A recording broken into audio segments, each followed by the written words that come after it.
오늘 일기를 여러분 있다가 예배 후에 읽어보시면 아시겠지만 그 얘기에서 제가 이런 이야기를 썼어요.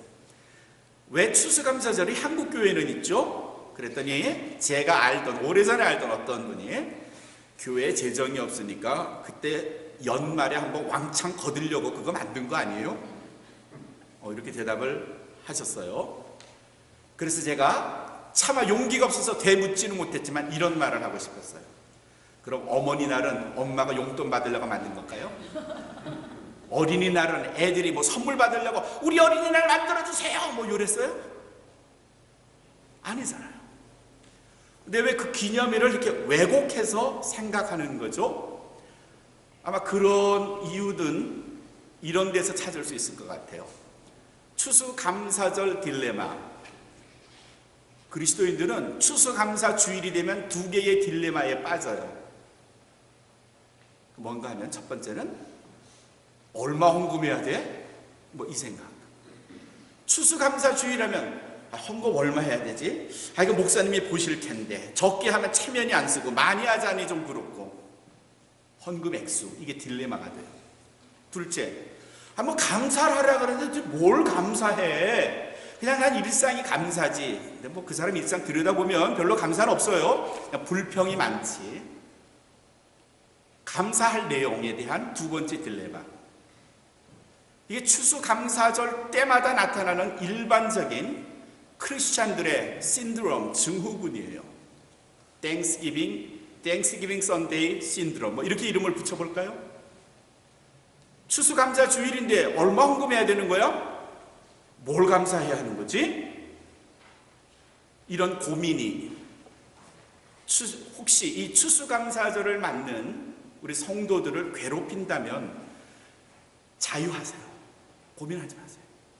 그런 것 가지고 괜히 신경 쓰고 하지 마세요. 오늘 디모데전서 4장에 바울이 오늘 우리에게 이렇게 말하네요. 하나님이 지으신 모든 것이 다 선하매 감사함으로 받으면 하나도 버릴 게 없고 하나도 거부할 게 없고 하나도 나쁜 게 없고 Everything God created 하나님이 지으신 모든 것이 is good 좋대요. 멋지대요. And nothing 아무것도 없대요. 뭐가 없어요? is to be rejected 거부할 게 없대요. 거절할 게 없대요. If it is received with thanksgiving 감사한 마음으로 받기만 하면 하나님이 지으신 모든 것이 선하며 하나님이 창조하신 모든 것이 멋지며 하나님이 내게 주신 모든 것이 사랑이며 그 마음만 가지고 있으면 그가 뭘 주든지 나는 감사하대요. 나를 사랑하는 엄마가 만들어주신 모든 것이 좋으며 그 말이에요. 아버지가 내게 해주시는 모든 말들이 모든 행위가 멋지매 내가 그걸 부모님에 대한 감사함으로 받으면 하나도 버릴 게 없는 거죠. 그런 말이에요. 부모님이 자녀들에게 전가를 줍니까? 이거 예수님이 하신 말씀이죠. 떡을 잘랐는데 자가를 주시더니까? 그런 일 없어요. 그분이 정말 자녀를 사랑하는 그 마음으로 주시면 그야말로 버릴 게 없어요. 맛있는 거예요. 때론 내 입맛에 안 맞는 것이 있을 수 있지만 그래도 좋은 거예요. 창세기 1장에 하나님께서 세상을 창조하시고 나서 하셨던 말씀이 보기에 좋았더라. It is good. It is good. 하나님이 천지를 창조하시면서 하신 계속해서 반복해서 하신 가장 많은 말씀들이 It is good. 보기에 좋았더라. 몇 번쯤 나올 것 같아요? 창세기 1장에만 7번 나와요. 7번. 창세기 1장에만 하나님이 천지를 창조하시고 매 순간순간마다 보기에 좋았더라 하시는 말씀이 7번 나와요. 4절, 8절, 4절, 10절, 12절, 18절, 21절, 25절, 31절 7번 나와요. 하나님이 세상을 만드시고 하신 거예요. 특별히 24절에 하나님께서 세상을 지으시고 에덴 동산을 지으시고 인간에게 아담과 하와에게 그것을 주시면 너 이거 잘 보존해라. 너희 거야. 너희가 잘 양육하고 관리해서 너희가 행복했으면 좋겠다. 하나님 그러셨어요. 하나님께서 천지를 창조하신 게 하나님 보시기에도 좋았고 아담과 하와에게 쓸모가 있게 그들에게 유용하게 그들이 해피하게 행복하게 하기 위해서 만들어 주신 거예요. 근데 때로 우린 그것에도 가시가 있다고 생각하고요. 거기에도 아픔이 있다고 생각해서 주신 게 거북스러워요. 기뻐할 수 없고요. 아프기도 하고요. 고통스럽기도 하고요. 짜증나기도 해요. 그러면 여러분 함께 기뻐하십시다. 오늘 땡스기빙 선데이입니다. I'm sorry, I'm so sick and tired. 나 너무 피가 나고 지쳐 있어. I'm in trouble. 나 지금 아주 고통 속에서 고민 속에 있어. 그러니 I don't have any reason to say thank you my Lord. 하나님 감사합니다. 이렇게 말할 아무런 이유가 없는 거야. 아, 그렇게 되면 얼마나 오늘이 불행할까요? 내 인생에 늘 기쁨, 행복, 즐거움 뭐 이런 것들만 많으면 좋겠는데 적어도 땡스기빙 데이는 좀 그래야 되는데 불행하게도 오늘도 때로는 아플 수 있고요. 오늘 예배에 꼭 나오고 싶어하는 전윤철 권사님 오늘도 아프셔서 못 오셨어요. 아, 왜 이래야 되죠? 왜 땡스기빙에 좀 나아서 좀 건강해서 예배에 참여하면 좋았을 텐데 왜 아픈 거죠? 왜 힘이 없는 거고요? 왜 이럴까요? 왜 땡스기빙 데이인데 목사님 기뻐하십시다 감사하십시다 했는데 I'm sorry 이라고 말해야 될까요?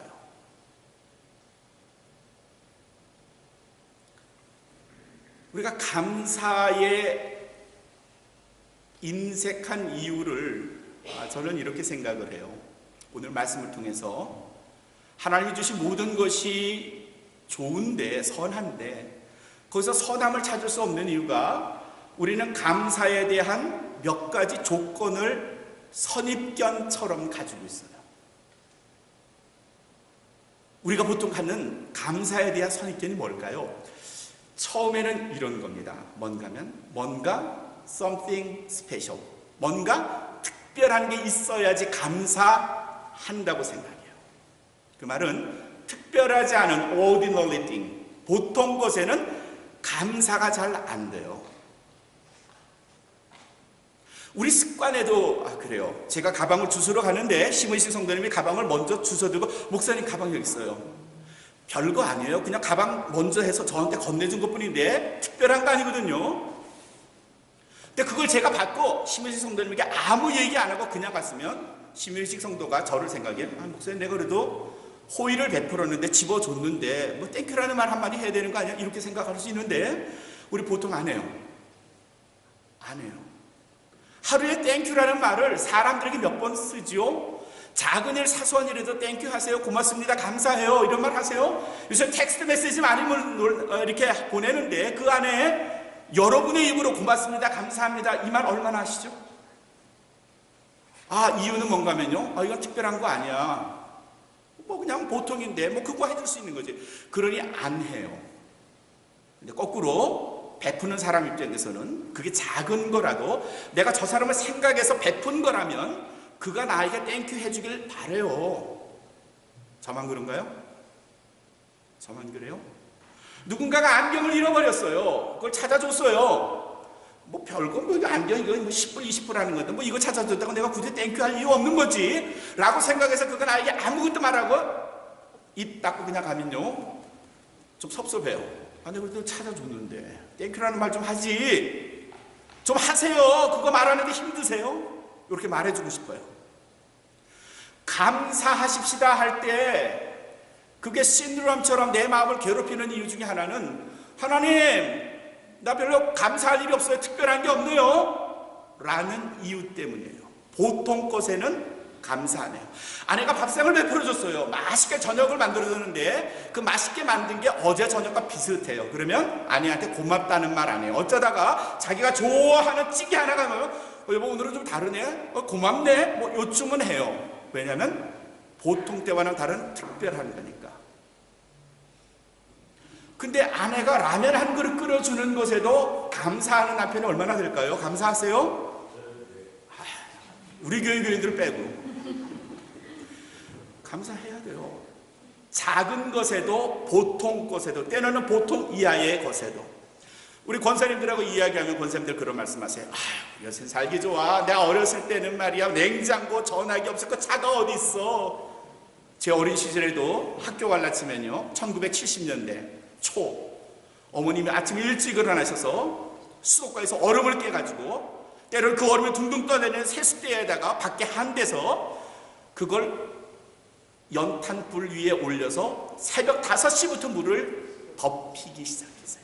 왜? 세수할 때 따뜻한 물로 하라. 근데 요즘은 그럴 필요 없어요. 그죠? 틀면 나와요. 그 이야기 하시면서 그러니 요즘은 감사해야 돼. 그렇게 말씀하세요. 맞아요. 그러니까 감사해야 돼. 근데 그럼 1970년대 얼음물 깨가지고 물을 덮였던 저희 어머님 시대에는 감사할 일이 없었을까요? 아니요. 그때도 감사할 일이 있었어요. 그래도 물을 내려주시고 연탄으로 덮이게 하시니 감사해요. 이렇게 기도하셨어요. 그러면 옛날에 물이 안 나오던 시절에 연탄불도 없던 시절에는 감사할 일이 없었을까요? 아니요. 그들도 있었을 거예요. 전쟁통에서도 포화 속에서 예배드리는 사람들도 그들 나름대로 그 상황 속에서 감사할 일이 있었고요. 카타콤이라고 하는 지하 동굴 속에서 평생을 살아야 되는 초대교회의 기독교인들 그 박해 속에서 살아남으면서도 그들의 무엇인가를 하나님에게 감사를 했단 말이죠. 감사할 내용이 없어요? 난 특별한 게 없으니까 감사할 게 없다고요? 아니요. 그렇게 말씀하지 마시고요. 일상적인 거라도 그냥 ordinary thing, 평범한 거라도 가족에게 감사하시고요. 친구와 이웃에게 감사하시고요. 하나님께 감사하세요. 찾을 게 없어요. 그래도 찾으실 게 없어요. 두 번째로 감사에 인색한 우리의 조건이 뭔가 하면요. 이거 추수감사절이라고 하는 이름과 관계가 있어요. 꼭 열매만을 감사하려고 하는 우리의 보이지 않는 의지가 있어요. 뭔가 결과물이 나와야 감사해야 될 것 같아요. 집사님 그거 어떻게 됐어요? 하나님께 감사하시죠. 아유 목사님 아직 그거 결과가 안 나왔어요. 조금만 기다리세요. 그거 되면은 그때 감사할게요. 아니 지금 해도 돼요. 과정을 지켜주시는 하나님께 감사하세요. 이제 막 시작했거든요. 시작했으니까 감사하셔야죠.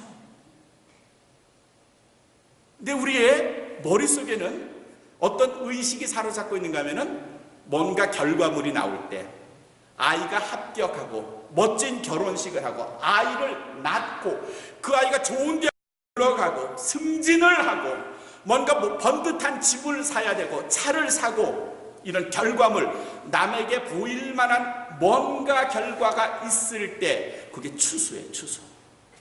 그때 감사하겠대요.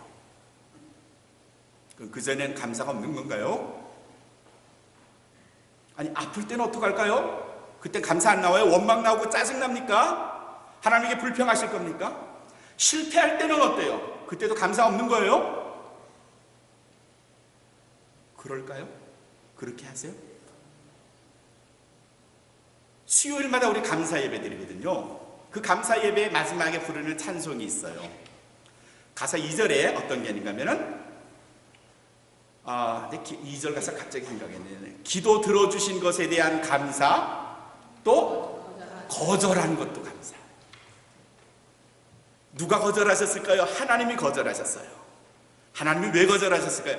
종아나 너 고기로 가면 빠지니까 옆으로 가. 그러려면 직진하게 해주세요 하는 얘기도 안 들어주고 옆으로 빠지게 하시거든요. 그 순간은 원망이지만 롱 레인지로 보면 길게 보면 그게 감사인데 우리는 그 순간만을 보니까 거절했을 때 짜증내고 원망내고 불평해요. 들어주신 것도 감사하지만요 거절하신 것도 감사해요. 결과가 아니고요. 결과만 감사가 아니고요. 과정도 감사니까요. 시작부터가 감사라니까요. 그 매 순간마다 우리를 지키시는 하나님께 감사 아니에요? 3절 가사에 뭐가 있는가 하면요. 길가의 장미꽃 감사. 장미꽃 뭐 감사? 그 다음에 가시 감사. 세상에 장미꽃 가시조차도 감사하는 거예요. 그 가시가 뭘까요? 내 아픔일 수 있어요. 실패일 수도 있고요. 역경일 수도 있고요. 곤란일 수도 있어요. 그런 것조차도 하나님이 이걸 내게 주신다면, 왜냐하면 하나님은 그가 지으신 모든 것이 선함에 감사함으로 받으며 버릴 것이 없어요. 그러니 장미꽃 가시조차도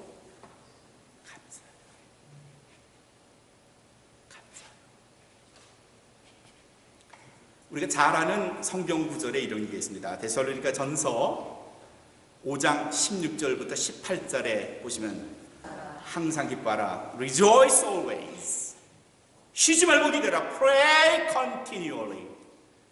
그리고 세 번째가 뭔가 하면요, 범사에 감사하라, give thanks. 그 다음에 있는 말이 중요해요. in all circumstances. In all circumstances. 다른 말로 바꾸면 in any circumstance. In any circumstance. 어떤 상황 속에서도 감사하세요. 그렇죠? 어떤 상황 속에서도 감사하세요. 그 어떤 상황은요, 특별한 거 아니고요, 결과물, 추수가 아니고 어떤 열매가 아니고요, 그 전에 덜 익고 설익은 거라도 그 상황 속에서 in any circumstance 감사하세요. 근데 우리는 알곡이 돼야지, 싱그런 과일이 만들어져야지, 고기를 낚아 올려야지, 뭔가 보이는 결과물이 있어야지 그때 감사하는데 익숙해져 있고, 그럴 때에만 감사하겠다는 의지가 저와 여러분들 사이에 팽배해 있어요. 남편이 돈을 모아서 아내에게 뭔가를 선물을 해주겠다는 걸 아내가 눈치를 채면요, 당신이 나한테 다이아몬드 반지 가져오기 전에 난 감사 못해, 요 마음을 품었다면, 그리고 그렇게 남편한테 말했다면 남편 듣기 어때요? 되게 괘씸해요. 서운하고요.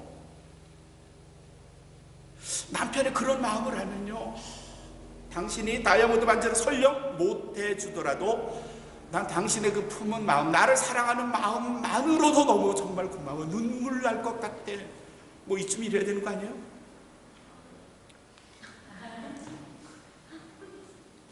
결과물이 우리를 감사하지 못하게 해요.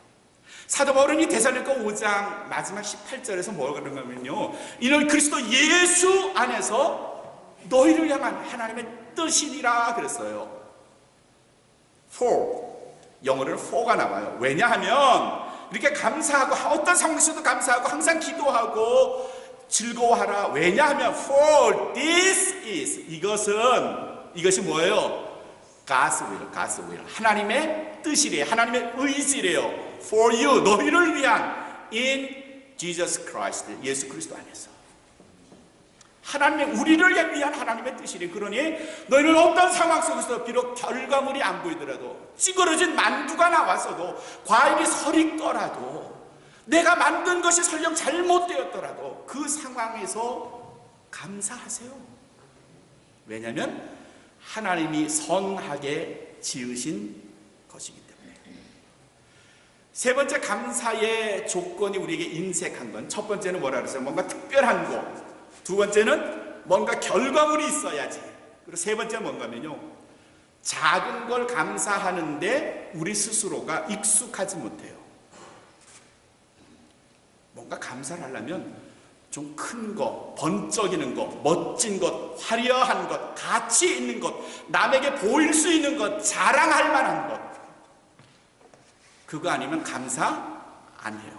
많은 걸로 하려고 그래요. 많은 것. 마가복음 12장 41절부터에는 예수님께서 한 비유를 말씀하세요. 어떤 부자들이 헌금통에 아주 돈을 가득히 넣는 걸 본 거예요. 그냥 넣은 게 아니겠죠. 헌금통에 있으면 그 안에 황금도 집어넣고요, 보석도 집어넣고요, 비싼 지폐도 넣었을 거예요. 수표도 넣었겠죠. 그냥 넣지 않고 아무 때나 넣지 않고 사람들이 많이 모인 때를 기다렸다가 사람들이 많이 모이면 기자도 오고요, 텔레비전도 막 오고 그러면 그때 오늘 내가 헌금하는 날이구나 하면서 이렇게 사람들이 볼 수 있게 해가지고 집어넣어요. 그때에 남편도 없고 아이들도 없는, 그러나 연세가 많은, 정말 한 끼 한 끼를 겨우 연명해야 하는 한 할머니가 겨우 한 끼 먹을 음식값도 채 되지 않는 2렙돈이라고 되어 있어요. 성경엔 2렙돈. 그래서 it's so tiny, 아주 작은 돈이에요. 사람들은 많은데 누가 보면 창피한 거예요. 근데 자기의 마음을 다해서 그걸 집어넣었어요. 그 두 사람의 헌금하는 것을 옆에서 물끄러미 지켜보시던 예수님께서 제자들에게 말씀하셨어요. 너희는 이 두 사람 중에 누가 더 많이 헌금을 했다고 생각하니? 부자가 많이 했죠. 다이아몬드도 넣었거든요. 번쩍이는 금도 넣었고요. 동그라미가 몇 개 있는지 모르는 수표도 넣던데요. 예수님께서 아니야. 그래, 너희가 보는 건 그게 다일지 모르지만 하나님은 그 마음의 중심을 보시거든.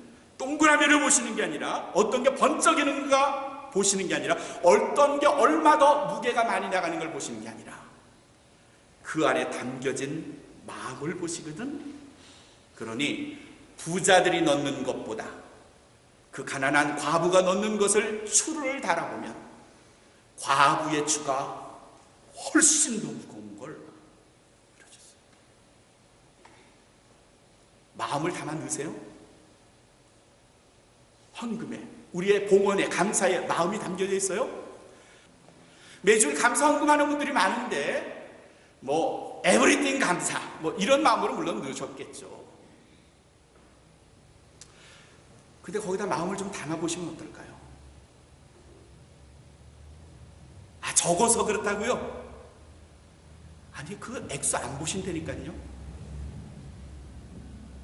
그거 별로 중요하지 않고요.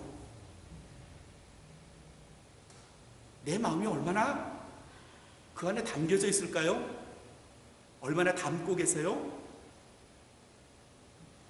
요한복음 6장에 예수님의 말씀을 들었던 디베랴 바닷가, 갈릴리 바닷가에 모였던 사람들이 배가 무척 고팠어요. 예수님이 잠시 브레이크 타임을 가졌어요. 야, 우리 먹고 하자.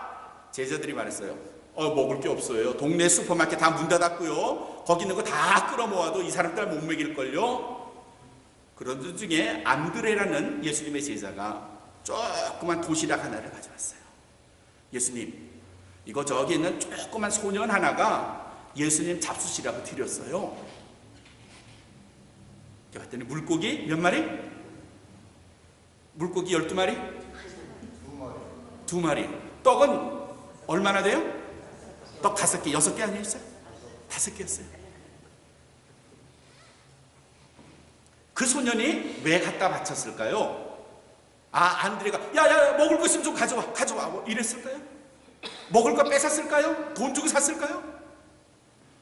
아니요, 정확하게 성경은 기록하지 않지만 아이가 가져다 준 이런 내용으로 봐서 그 아이는 예수님의 말씀에 감사했어요. 어떻게 저런 말씀을 들려주시지?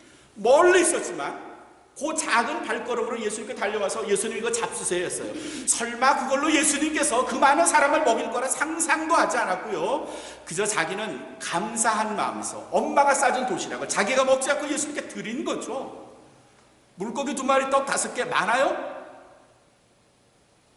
가치 있는 거예요? 자랑할 만한 거예요? 아니에요. 그 소년 조그만 아이가 먹기에 적당할 정도의 양일 거고요. 그 돈으로 환산해봐야 별로 안 돼요. 자랑할 만하지 않고요. 정말 타이니한 거, 그 작은 걸 갖다가 예수님께 드렸더니 그가 축사를 하시고 나눠주심으로 엄청난 결과를 얻죠. 많았어요? 예수님께 드린 게 많았어요? 그걸 저는 추수감사절 헌금이다 이렇게 생각해도 될 것 같아요. 감사한 마음으로 예수님께 드린 거거든요. 아니요, 안 많았어요. 그러나 그의 진심을 담아서 예수님께 드렸더니 예수님이 기뻐하셨고 그것으로 예수님과 제자들과 그 안에 모였던 모든 사람이 함께 은택을 누리고도 12광주리가 남아서 다른 사람까지 은혜를 줬어요. 많은 양이라고요? 아니요. 마음을 담은 그의 양식이 예수님을 감동시켰고요, 많은 사람에게도 선의를 베풀었던 거죠. 추수감사절 헌금하는데 얼마를 해야 돼? 고민하지 마세요. 내가 뭘 받았는가, 내가 지난 한 해 뭘 가지고 하나님께 은택을 입었는가를 생각하세요. 그리고 한 줄이라도, 우리 봉투에, 우리 헌금 봉투에 한 줄이라도 진심을 담아 놓으세요.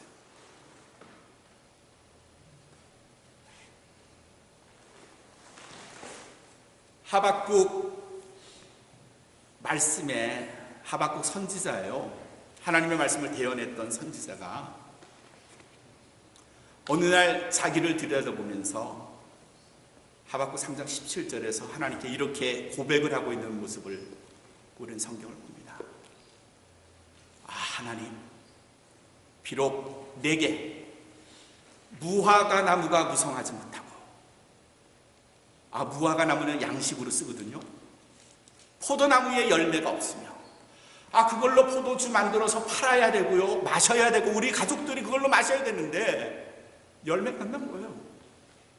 감람나무에 소출이 없으며, 감람나무가 먹으면 올리브예요. 그걸 양식으로도 먹고요, 반찬으로도 먹고요, 기름을 짜서 쓰는데, 빈대떡도 만들어야 되는데 감람나무가 흉년이 든 거예요. 팔 것도 없고 먹을 것도 없죠.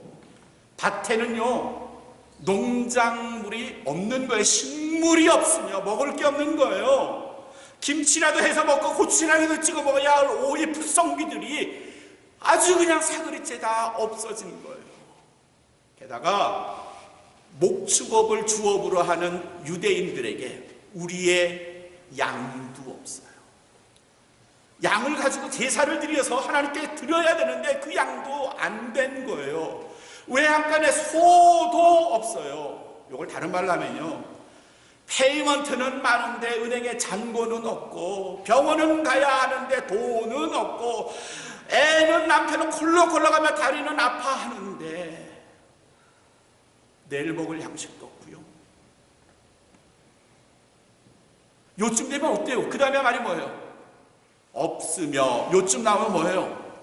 모자라며, 요쯤 나오면 뭐예요? 나는 절망하고 불평하고 화내고 해야 될 텐데. 근데 그 다음에 있는 말씀을 보면요, 하박국 선지자는 전혀 앞의 말과는 다른 이야기를 해요. 나는 여호와를 인하여 즐거워하며, 나는 여호와를 인하여 즐거워하며 나의 구원의 하나님으로 인하여 기뻐하리로다. 아니, 어떻게 이런 말이 나올 수 있어요? 먹을 양식, 기름, 포도, 밭의 소출, 무화과, 감람나무, 양소 전부 다 흉년의 멸종인데 거기서 뭘 기뻐해요?